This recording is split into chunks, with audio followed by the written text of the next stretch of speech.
Halo dulur, selamat datang di Madrid United, channel fans MU paling netral. Menang dipuji, kalah dibully.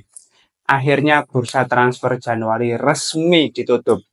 Gimana penilaian teman-teman terkait kinerja dari para manajemen di bulan Januari ini? Apakah sudah puas atau justru masih ada kekecewaan? Nah, yang terjadi karena tidak jadi mendatangkan striker di sisa musim ini. Waduh, aduh. Ya, kita bahas dulu ya teman-teman. Kalau aku melihat yang pertama ini dari kegagalan Manchester United dalam mendatangkan Matistel. Ini karena apa ya? Karena pihak manajemen ini tidak mau membayar sekitar 5 juta pound sterling terkait Matistel karena menurut manajemen terlalu beresiko mengeluarkan uang segitu untuk pemain yang masih sangat muda. Padahal ini kalau kita melihat proses negosiasi Matistel yang buntu, awalnya kan pihak Munchen menuntut untuk pembelian permanen. Sedangkan manajemen hanya ingin melakukan peminjaman dengan opsi pembelian. Dan pada waktu itu Spurs ownernya jauh-jauh datang ke Jerman untuk pembelian secara permanen. Tapi ditolak awalnya. Dan pihak manajemen melakukan usaha yang keras untuk mendatangkan Matistel ini. Nggak tahu kenapa tiba-tiba terjadi kegagalan dalam proses negosiasi dan akhir cerita Matistel lebih memilih untuk merapat ke Tottenham Hotspur. Nah, baru dari situ terkuak. Ternyata Manchester United tidak ingin membayar 5 juta pound sterling untuk proses peminjaman Matistel. Mungkin beberapa orang ada yang kecewa, mungkin juga enggak. Kalau aku sih enggak terlalu ya. Meskipun menurutku kalau misalkan gagal mendatangkan Matistel, paling enggak ada opsi lain. Nah, tapi tidak bisa disalahkan juga ya. Karena waktunya sudah sangat mepet. Jadi untuk mencari opsi-opsi lain juga tidak memungkinkan. Tapi pada akhirnya yang harus kita yang harus kita sadari dengan tidak mendatangkan striker, praktis untuk sisa musim ini di lini serang hanya ada 4 orang, tidak ada perubahan. Bahkan setelah pertandingan terakhir kemarin saat melawan Crystal Palace, Ruben Amorim sengaja tidak melibatkan striker ke dalam starting 11-nya. Baru di babak kedua memasukkan Rasmus Højlund dan Zirkzee, itu pun tidak memberikan dampak apapun. Yang mana secara tidak langsung itu menunjukkan kepada manajemen bahwasanya ya inilah squad Manchester United itu strikernya seperti ini. Makanya kita membutuhkan striker baru dan Ruben Amorim juga sudah menyampaikan kalau dia membutuhkan striker baru. Tapi pada akhirnya ya tidak ada satupun striker yang didatangkan. Tidak ada penambahan lini serang baru. Mulai dari Matheus Cunha yang akhirnya memperpanjang kontrak lagi, Bryan Mbeumo juga tidak berhasil didatangkan. Victor Osimhen apalagi yang isunya dari awal bursa transfer itu akan dilakukan swap deal dengan Alejandro Garnacho, tapi pada akhirnya Alejandro Garnacho tetap bertahan. Lian Delap ya tidak ada pergerakan apapun. Akhirnya apa? Ya sampai sekarang tidak ada penyerang baru sampai bursa transfer musim dingin ini ditutup. Ini yang menurutku cukup meresahkan juga mengingat performa dari para pemain Manchester United juga masih belum konsisten. Pada akhirnya yang bisa dilakukan oleh Ruben Amorim adalah mungkin di sisa paruh musim ini akan mencoba beberapa pemain akademi yang secara talenta juga cukup bagus menurutku dan bisa dicoba ya. Mungkin diorbitkan secara terbatas dengan menit bermain yang lebih singkat menurutku seperti Sido Obi Martin, terus Bianseri ini kan yang kabarnya juga beberapa klub tertarik tapi ditahan oleh Manchester United. Nah, pemain-pemain akademi seperti ini yang menurutku bisa menjadi opsi alternatif untuk penambahan lini serang Manchester United. Jadi ya di sisa musim ini kita tidak usah berharap lebih, terutama di Premier League ya, karena ya sejak Ruben Amorim datang sampai sekarang ya peringkatnya ya di 13, 14, 12 gitu, nggak ada perubahan. Masuk 10 besar pun enggak gitu loh. Jadi ya memang ya buat coba-coba aja, selama tidak terdegradasi ya nggak masalah gitu loh. Yang penting dari eksperimen itu ketika di kompetisi Eropa ya, di Europa League ataupun di FA Cup itu benar-benar bisa dimaksimalkan dengan baik. Karena kalau di Premier League sudah nggak ada harapan menurutku ya. Selama para pemain ini masih kesulitan dalam menerapkan skema dari Ruben Amorim, ya seterusnya akan seperti itu. Meskipun nanti akan ada pemain baru yang mengisi beberapa posisi yang masih kosong menurutku, yang masih belum ideal. Tapi ya itu kan perlu waktu, perlu adaptasi. Tidak bisa langsung nyetel. Jadi ya kita nikmati sisa musim ini dengan situasi yang terseok-seok ya. Oke, itu untuk apa ya, kegagalan menjelang detik-detik bursa transfer. Nah, sekarang kita akan melihat pemain-pemain yang didatangkan. Jadi selama bursa transfer musim dingin ini praktis ada 3 pemain yang didatangkan ke Manchester United. Yang pertama mulai dari Diogo Leon. Diogo Leon ini kan baru bisa bergabung di musim panas mendatang karena dia saat ini belum berusia 18 tahun. Tapi kalau kita melihat secara kualitas, mungkin bisalah beradaptasi secara perlahan, karena untuk pemain seusianya ini secara fisik udah sangat matang menurutku. Diogo Leon, dia juga secara one on one itu sangat berani menurutku, dan pemain-pemain dari Amerika Latin ini secara mentalitas tidak perlu diragukan lagi. Sudah terbukti dengan adanya Manuel Ugarte, Lisandro Martinez itu sangat mengangkat apa ya, sangat mengangkat kepercayaan diri para pemain, sangat berpengaruh di dalam ruang ganti, terutama Lisandro Martinez ya. Maka dari itu untuk Diogo Leon ini akan sangat dinantikan kiprahnya di musim panas mendatang. Meskipun sekarang belum bisa membantu ya, tapi ya namanya pemain belum 18 tahun dan itu sudah regulasi, jadi ya tidak bisa dibantah lagi. Terus yang kedua, Patrick Dorgu. Nah, Patrick Dorgu ini kan pemain yang secara proses negosiasi di bursa transfer cukup alot karena tidak menemukan titik terang dari sisi value antara pihak klub, Leeds, dan Manchester United. Tapi pada akhirnya Manchester United bisa mendatangkan pemain ini dan harusnya akan segera menjalani laga debutnya ya, mengingat keterbatasan skuad yang ada. Aku berharap meskipun perlu masa adaptasi, tetapi di sisa musim ini kita tidak bisa menuntut ya untuk pemain-pemain baru ini, setidaknya baru di musim panas mendatang untuk menilai performa dari para pemain yang baru didatangkan. Begitupun dengan Aiden Heaven. Nah, ini juga baru berusia 18 tahun.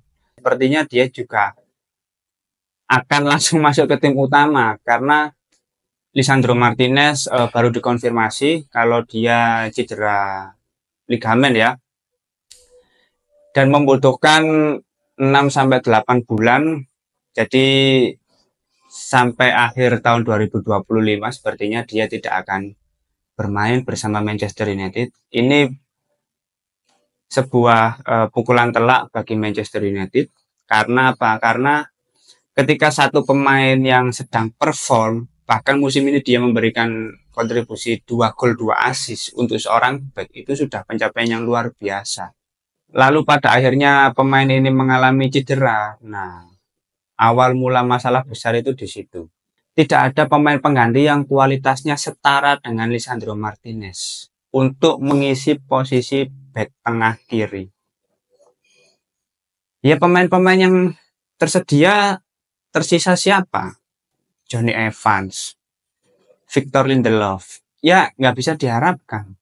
Mungkin opsi paling memungkinkannya ya nanti Leny Yoro yang akan diplot sebagai bek tengah kiri, dan nanti Eden Even yang akan bergantian dengan Leny Yoro untuk mengisi posisi tersebut. Agak gimana ya? Ini berita yang buruk, tapi ya nggak ada solusinya menurutku. Belum ada solusinya gitu loh. Dan solusi yang tersedia pun bukan solusi yang terbaik gitu loh. Dengan adanya Lisandro Martinez pun masih belum maksimal gitu loh. Kesulitan di lini pertahanan, apalagi kalau nggak ada Martinez. Bisa-bisa apa ya? Ya kita pasti bisa menduga lah di beberapa pertandingan ke depannya nanti akan seperti apa situasinya. Dari sisi hasil juga mungkin sudah bisa diprediksi ya. Agak kacau ya teman-teman ini sebetulnya ya. Agak sangat disayangkan gitu loh dengan cederanya Lisandro Martinez itu. Dan dari awal itu sudah kelihatan parah menurutku, karena setelah dia terjatuh langsung minta pergantian pemain. Itu menandakan bahwa ya kondisinya sangat serius ya teman-teman. Jadi ya sisa musim ini apa ya? Kemarin bahkan kalah itu aku mau bikin video marah-marah itu capek. Saking repotnya seharian itu repot seharian sudah capek lihat MU kalah. Aduh, masa kata ngomong mandala ya ngamuk mantel. Tapi ya wis lah, delok onana kayak ngono. Waduh. Wis istirahat aja itu wis gak nge video sih. Powok rasane delok MU kayak ngono rasane. Kewarasanku lebih penting ya. Kayak itu murni karena capek aja. Aku dalam bal-balannya sampai liar-liar kapan ngegulno iki jelalai sampai buyar gak ngegulno blas tambah kebobolan. Wae anjane. Selanjutnya kalau kita melihat apa ya? Penjualan pemain, sepertinya tidak ada penjualan secara permanen ya. Hanya peminjaman pemain. Yang pertama ada Anthony dan yang kedua Marcus Rashford. Ini menurutku kedua pemain yang memang sudah sangat kesulitan untuk beradaptasi dengan skema Ruben Amorim. Bahkan Rashford dari awal sudah ada gesekan-gesekan dengan sang pelatih gitu loh. Tapi tidak ada kewajiban untuk membeli ya dari kedua pemain ini. Anthony di akhir musim bisa balik ke Manchester United, dan Marcus Rashford ada opsi pembelian sebesar 40 juta pound sterling.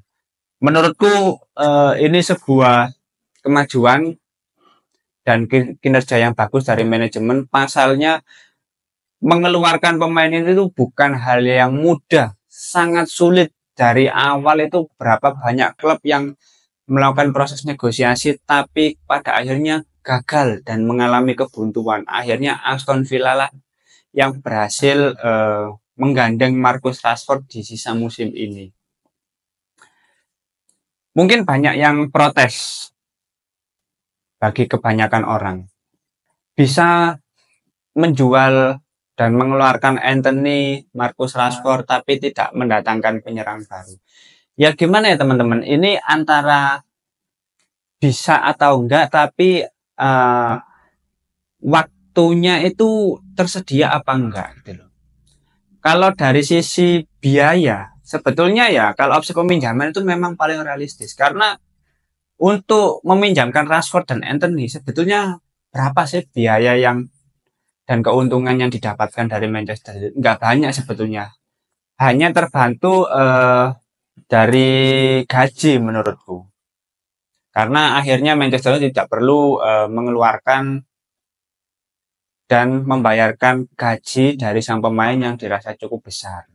Akhirnya dibantu oleh Aston Villa dan Real Betis. Tapi secara keseluruhan ya kalau di total nggak terlalu banyak menurutku. Beda lagi kalau ada penjualan pemain secara permanen, yang awalnya digadang-gadang Garnacho akan dilepas. Tapi melihat performanya yang mulai membaik, ya dilematis juga ya mau dilepas apa enggak. Tapi ya tetap belum menunjukkan konsistensi ya menurutku ya. Meskipun dia awalnya apa ya, lebih bisa introspeksi gitu loh, menurunkan egonya, bermain secara tim, bahkan menghapus akun Twitternya agar fokus kepada sepak bola, berlatih dengan keras, disiplin, agar menjadi pilihan utama bagi Ruben Amorim. Menurutku itu langkah yang tepat untuk pemain muda seperti Garnacho. Tapi tetap karena keterbatasan anggaran dan tidak bisa dipungkiri ya, Manchester United ini kan ada rencana, ada proyek untuk membangun stadion baru. Jadi memang di dalam internal itu dari sisi keuangan itu memang benar-benar diperhitungkan. Dan menurutku sisi positif dari manajemen sekarang tidak ada panic buying. Nah, kalau memang tidak ada opsi lain, terus opsi yang sedang diprioritaskan juga mengalami kegagalan, ya udah, kita tidak bisa berbuat banyak karena waktu yang terbatas dan tidak ada opsi lain, tidak ada waktu untuk melakukan pendekatan, melakukan proses negosiasi, ya sudah.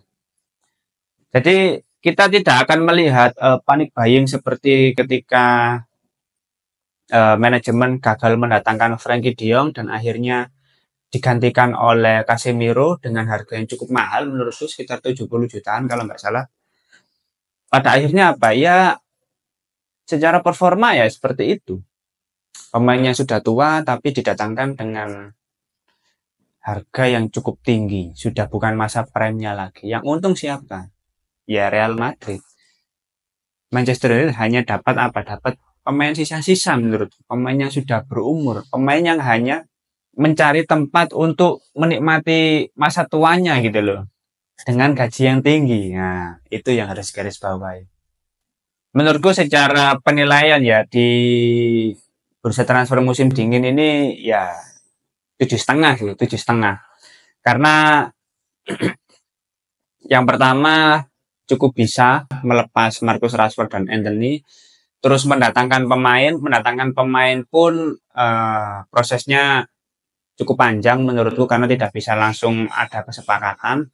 Selalu ada selisih harga kalau Manchester United yang ingin melakukan pembelian pemain. 7,5 itu nilai yang sangat realistis melihat kondisi keuangan klub berdasarkan situasi kedalaman skuad yang ada untuk saat ini. Ya 7,5. Berhasil menjual Rashford, mendatangkan 3 pemain baru muda yang semuanya masih belum terbukti, bahkan 1 pemain Diego Leon belum bisa langsung bermain, baru bisa bergabung di musim panas mendatang. Ya selamat buat kepada pemain baru ini, semoga kamu secara mental tetap kuat karena tekanan yang dihadapi pasti akan lebih besar, dan 3 pemain baru ini praktis akan mengisi di posisi kiri semua menurutku, entah back tengah kiri, entah wing back kiri atau penyerang kiri, itu semuanya nanti akan dicoba. Jadi akan ada eksperimen lagi dari Ruben Amorim karena kedatangan pemain baru, dan kita tidak usah berharap lebih untuk kedepannya seperti apa. Selama Manchester United masih bisa berjuang untuk meraih kemenangan di kompetisi Europa League dan FA Cup, Premier League, ya selama tidak terdegradasi dan finish di 10 besar lah, peringkat 10 atau peringkat 9, menurutku itu sudah hasil yang bagus. Oke, mungkin itu dulu beberapa update terbaru dan rangkuman mengenai proses di bursa transfer Januari. Kalau teman-teman ada opini lain, langsung tulis saja di kolom komentar, kita diskusi santai seperti biasa. Terima kasih sudah menonton video ini, jangan lupa like, komen, dan subscribe. Salam.